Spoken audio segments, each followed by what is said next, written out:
Bonjour mesdames, bonjour messieurs. Bienvenue dans notre restaurant, j'espère que vous êtes confortablement installés. Je m'appelle Chloé et aujourd'hui je serai votre sommelière. Donc tout d'abord, est-ce que vous connaissez déjà notre restaurant ou est-ce la première fois que vous nous visitez?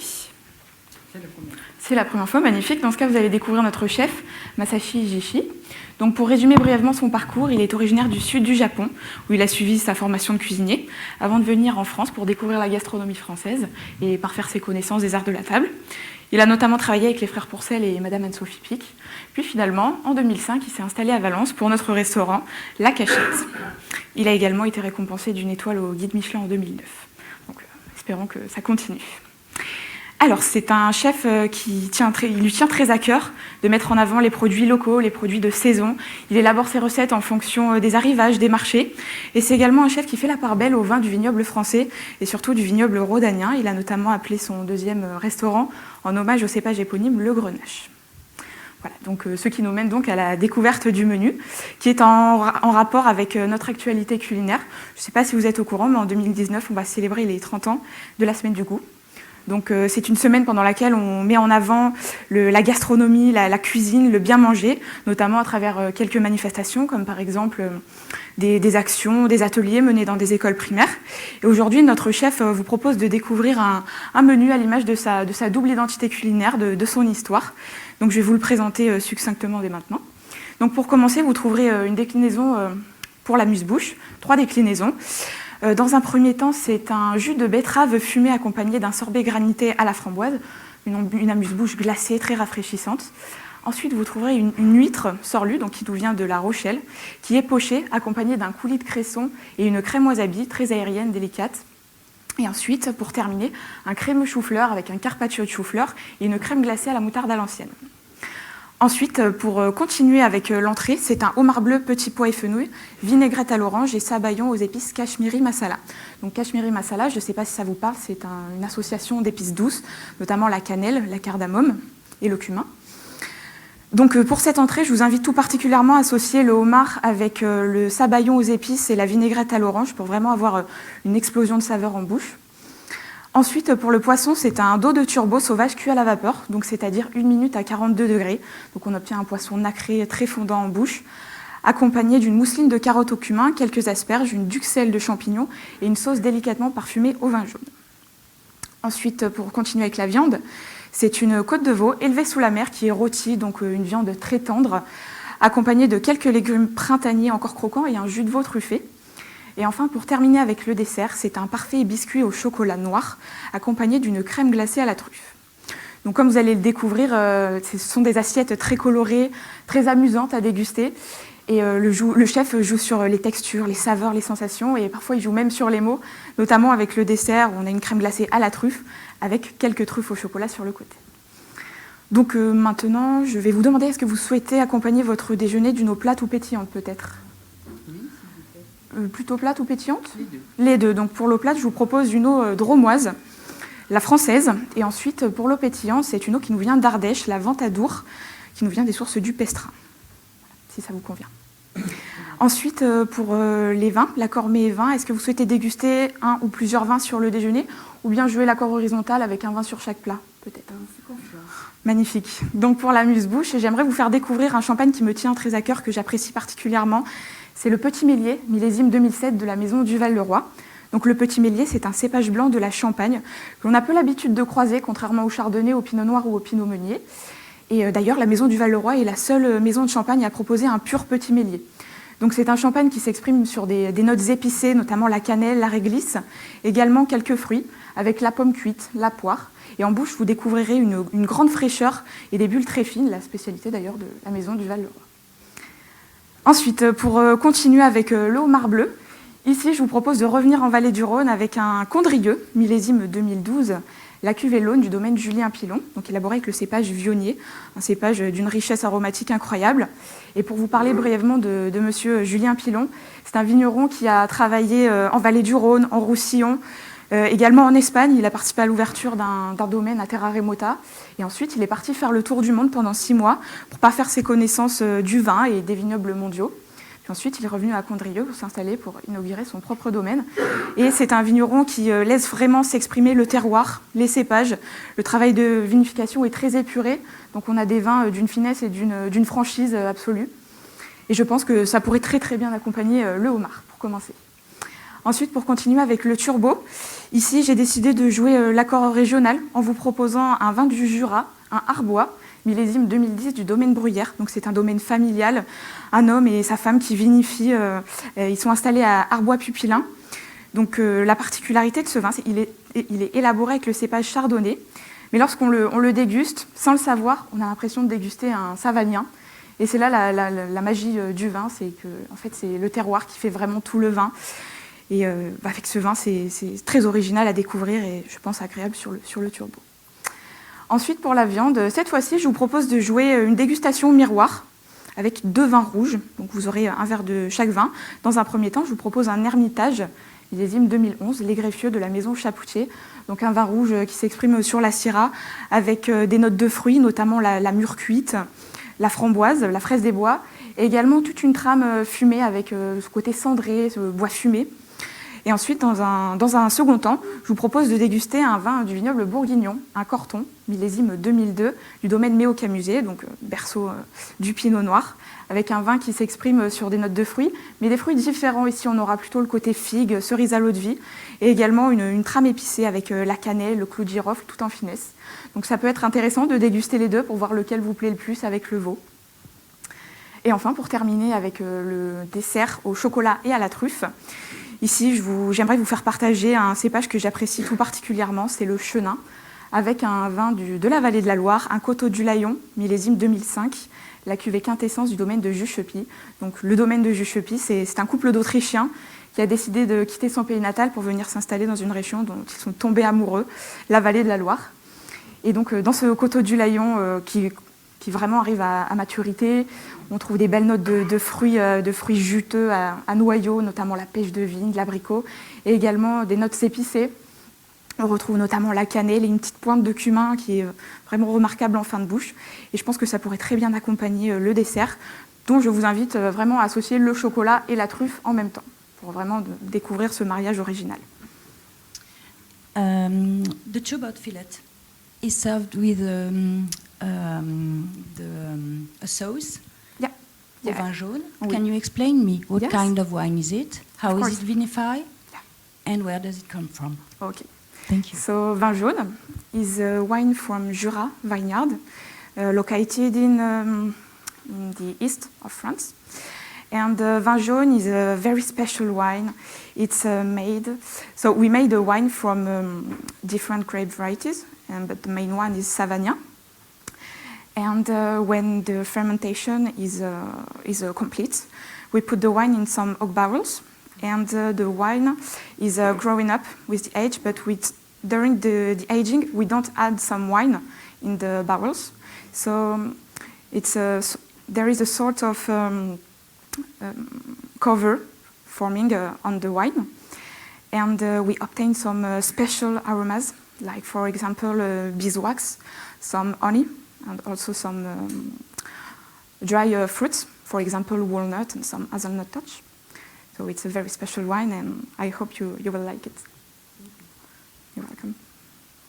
Donc maintenant, avant de vous apporter l'apéritif, j'aimerais également vous parler de notre sélection de café Grand Cru, notamment le Sul de Minas du Brésil, qui est un café qui présente une petite note saline très agréable, ou également le Moka d'Éthiopie, qui est un café doux, fruité et acidulé.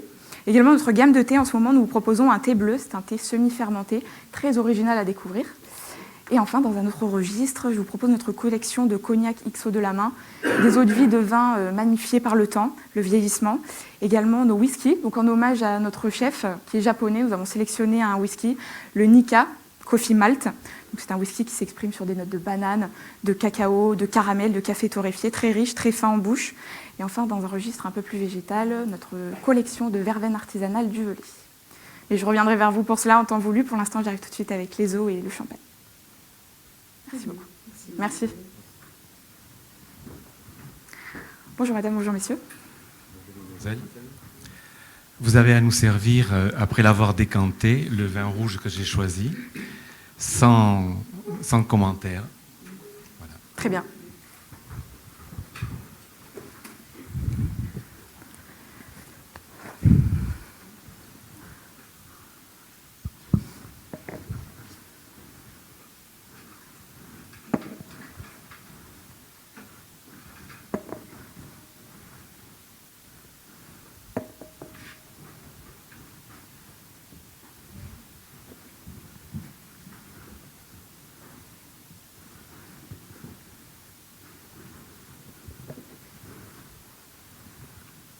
Je vous en prie.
Millésime 2009 du Château Lucus.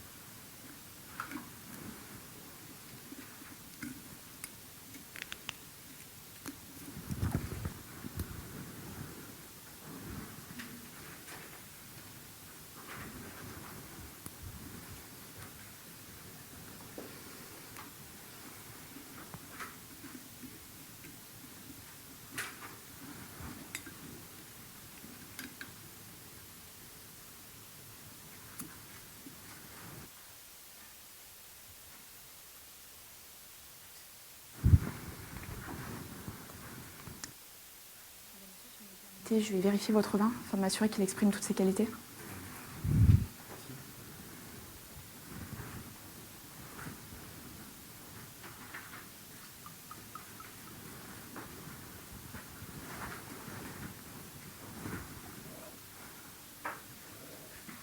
Superbe. Je suis sûre que vous passerez un agréable moment.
Monsieur, est-ce que vous souhaitez goûter le vin ?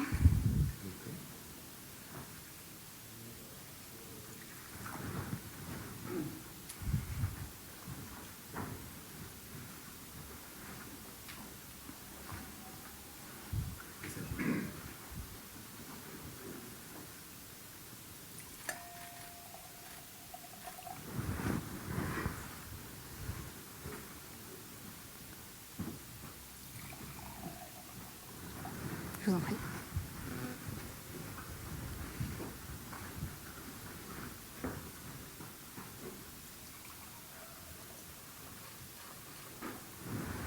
Je vous en prie, monsieur. Vous êtes à la mi-temps. Très bien, merci. 15 minutes. Je vous en prie.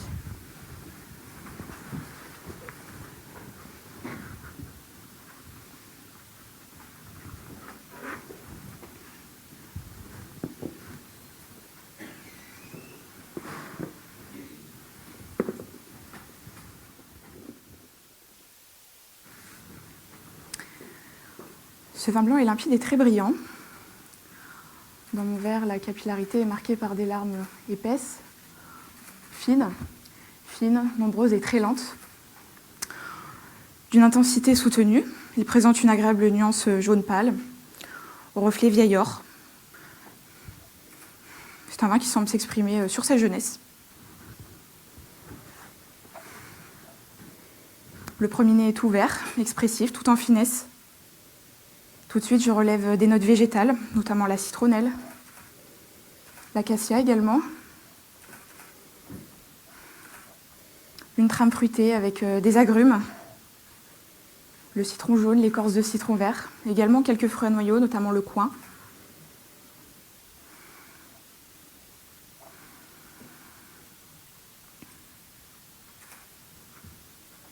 À l'aération, le nez s'ouvre davantage. Il confirme cette trame fruitée, végétale. Mais de nouveaux fruits apparaissent, notamment la pomme cuite, la pomme jaune cuite. Mais toujours dominée par ces notes d'agrumes très fraîches, rafraîchissantes. Le nez est gourmand, agréable. Il semble confirmer ce côté jeunesse qu'on a détecté à l'examen visuel.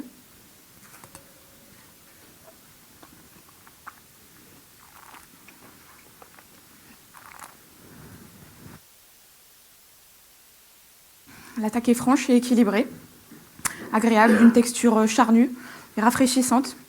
À l'évolution, le vin est frais, d'une acidité équilibrée, très agréable, qui vient caresser la bouche.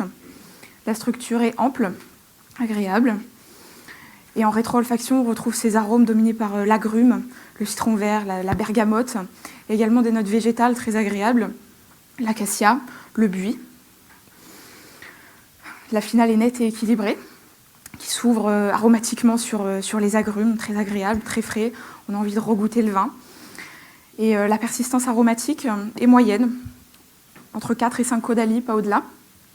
C'est un vin très frais qui confirme son caractère jeune, agréable à déguster sur le croquant, la fraîcheur. Selon moi, il est agréable à la dégustation dès aujourd'hui. Un vin harmonieux. Pour l'instant, il ne garnira pas grand-chose avec la garde. Donc dès aujourd'hui et d'ici les 3 ou 4 prochaines années.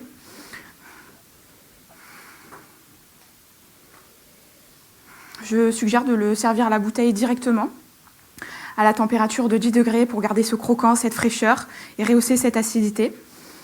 Je le servirai dans des verres de chez Alto, l'universel, un verre très élancé avec un buvant légèrement resserré pour concentrer les arômes.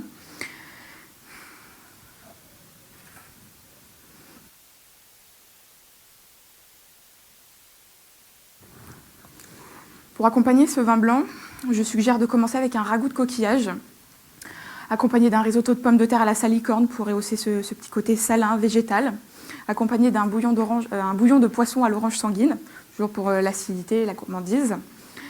Ensuite, pour continuer, je suggère un suprême de volaille, en croûte de noisettes et amandes torréfiées, côté craquant et légèrement végétal de l'amande, accompagné d'une fleur de courgette qui serait farcie des cuisses, ainsi qu'une déclinaison de courgettes jaunes et vertes, crues, cuites, croquantes, fondantes, accompagnées d'un jus de viande réduit et légèrement assaisonné au poivre blanc, pour donner un peu de peps au plat. Ensuite, pour le fromage, je suggère un fromage de chèvre, pourquoi pas un crottin de chavignol, accompagné d'un pain de seigle légèrement toasté et une crème de poire à la vanille, pour apporter un peu de gourmandise. Et enfin, pour terminer, pour le dessert, je pense à une pomme granny qui serait confite dans un sirop de vanille et gingembre, accompagné d'un crumble à la noisette et un sorbet à la fleur de sureau, pour rappeler encore le côté fraîcheur, et terminer sur une note délicate.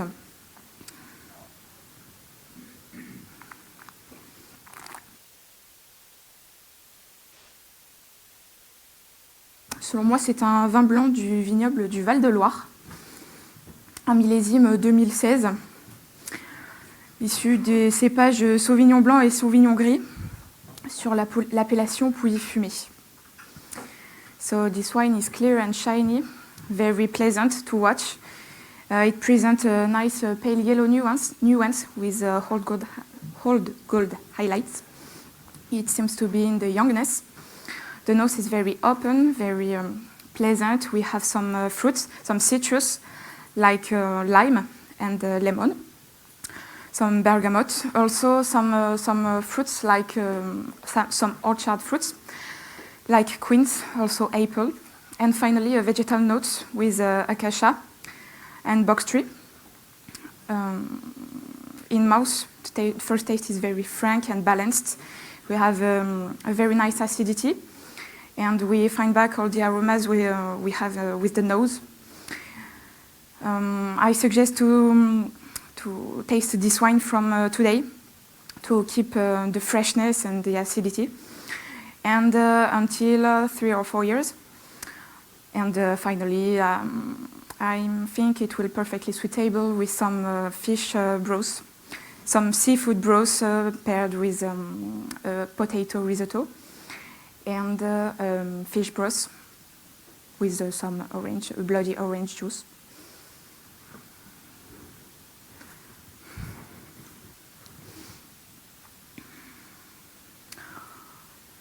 Ce vin rouge est limpide et brillant dans mon verre. La capillarité est marquée par des larmes fines, nombreuses et rapides, des larmes colorées également. D'une intensité soutenue, il présente une agréable nuance rouge cerise au reflet violacé. Il semble lui aussi s'exprimer sur sa face de jeunesse.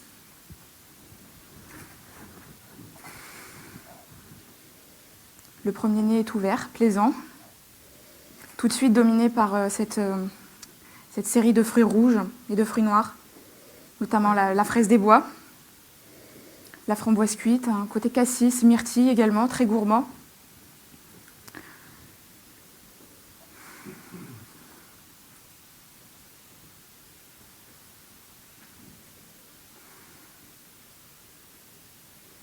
L'aération confirme cette trame fruitée, toujours portée par les fruits rouges, les fruits noirs. Il dévoile également une certaine minéralité, avec la pierre à fusil, la craie. C'est un vin très frais, gourmand. On s'attend à trouver en bouche vraiment ce côté fruité, enrobant.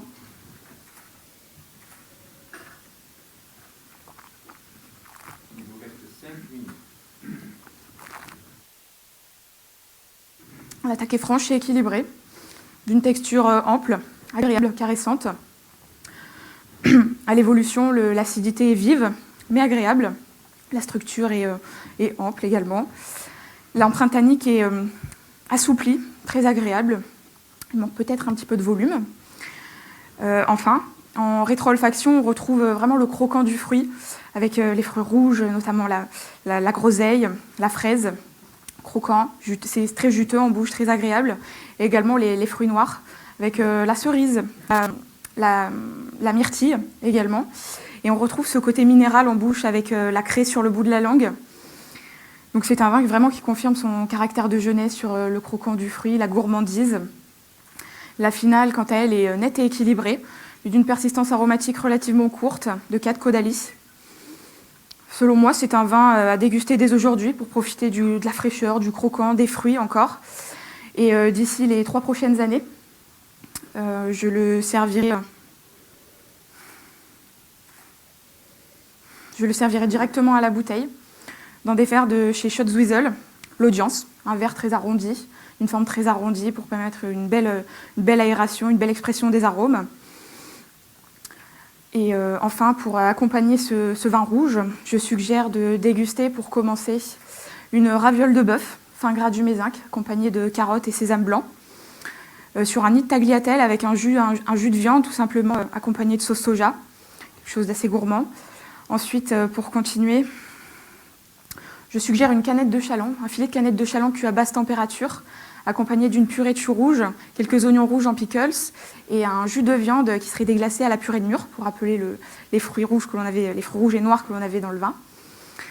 Ensuite, pour le fromage, je proposerai volontiers un Saint-Nectaire accompagné d'une moutarde violette de Brive, donc une moutarde au marc de raisin, accompagné d'un pain de campagne toasté. Et enfin, pour terminer, pour rappeler encore une fois ce croquant du fruit, je proposerai une tartelette aux myrtilles du Puy-de-Dôme, donc des myrtilles qui seraient pochées dans un sirop de vanille pour apporter de la gourmandise, une pâte sablée à la noisette, et enfin un crémeux à la vanille.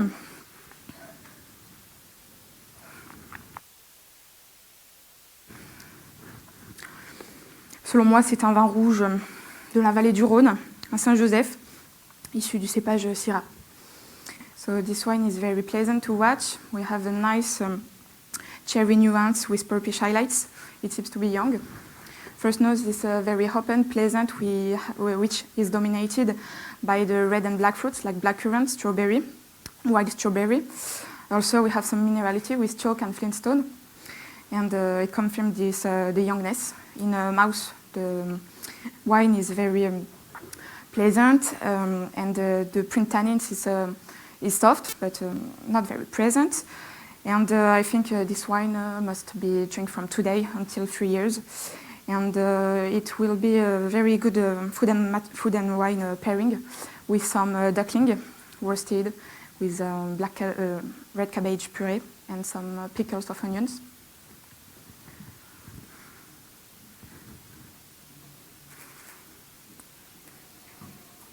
Numéro 1. De fruits, orange, Cro-Marnier,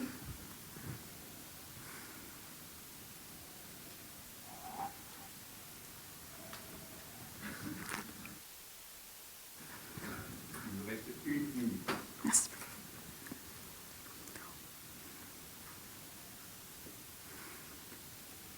Numéro 2, eau de vie de fruits, Mirabelle. Terminé.